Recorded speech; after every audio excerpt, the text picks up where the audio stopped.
ഇന്ന് പുരോഗമന ആശയങ്ങളെ നെഞ്ചോട് ചേർത്ത് നിർത്തുകയും ഭരണകൂടങ്ങളെ നിശിതമായി വിമർശിക്കുകയും ചെയ്യുന്ന പാരമ്പര്യം എന്നും കേരള കൗമുദി പിന്തുടർന്നിട്ടുണ്ട്. ഈ അധികാരത്തിലിരിക്കുമ്പോൾ നമുക്കെല്ലാം ഒരു പ്രശ്നമുണ്ട്, നമ്മളെ ആരും വിമർശിക്കരുത്. അത് ഈ കസേരയുടെ കുഴപ്പമാണെന്നാണ് എനിക്ക് തോന്നുന്നത്. അധികാരത്തിലിരുന്നാൽ പത്രങ്ങൾ വിമർശിക്കരുത്, ആരും ഞങ്ങൾക്കെതിരെ എഴുതരുത്, ഞങ്ങൾക്കെതിരെ സംസാരിക്കരുത് എന്നുള്ള ചിന്ത ആ കസേരയിൽ ഇരിക്കുമ്പോഴുണ്ടാകുന്നതാണ്. ഞാൻ ഈ സന്ദർഭത്തിൽ ഓർത്തത് എം ശങ്കരൻ നമ്പൂതിരിപ്പാടിനെ കസേരയിൽ ഇരുത്തിക്കൊണ്ട് പത്രാധിപർ നടത്തിയ കുളത്തൂർ പ്രസംഗമാണ്. ഭരണപരിഷ്കാര കമ്മീഷന്റെ ചെയർമാനായിരുന്ന എം ശങ്കരൻ നമ്പൂതിരിപ്പാട്, മുഖ്യമന്ത്രിയാണ് അതിൻ്റെ ചെയർമാൻ.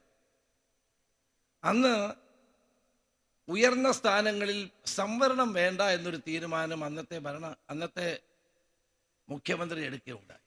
അതിനെതിരെ നിശ്ചിതമായ വിമർശനമായിരുന്നു പത്രാധിപരുടെ കുളത്തൂർ പ്രസംഗം. പുതിയ തലമുറയ്ക്ക് അതൊക്കെ അജ്ഞാതമാണ്. ആ പ്രസംഗം കേട്ട് തിരിച്ചുപോയ EMS അത് വേണ്ടെന്ന് വെച്ചു.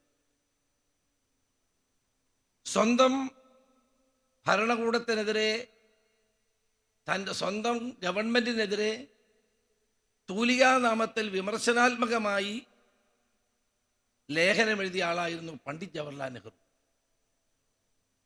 തൻ്റെ ഗവൺമെന്റിനെതിരെ, തനിക്കെതിരെ കാർട്ടൂൺ വരയ്ക്കുന്ന കാർട്ടൂണിസ്റ്റ് ശങ്കറെ പിറ്റേ ദിവസം രാവിലെ വീട്ടിൽ വിളിച്ച് ബ്രേക്ക്ഫാസ്റ്റ് കൊടുത്ത പാരമ്പര്യമായിരുന്നു നെഹ്റുവിൻ്റേത്. നമ്മളെ വിമർശിക്കപ്പെടണം, ഭരണാധികാരികൾ വിമർശിക്കപ്പെടണം, ഭരണകൂടങ്ങൾ വിമർശിക്കപ്പെടണം. എന്നാൽ മാത്രമേ നമ്മൾക്ക് തെറ്റ് തിരുത്താൻ കഴിയൂ. അവിടെയാണ് മാധ്യമങ്ങളുടെ പങ്ക് വളരെ വലുത്.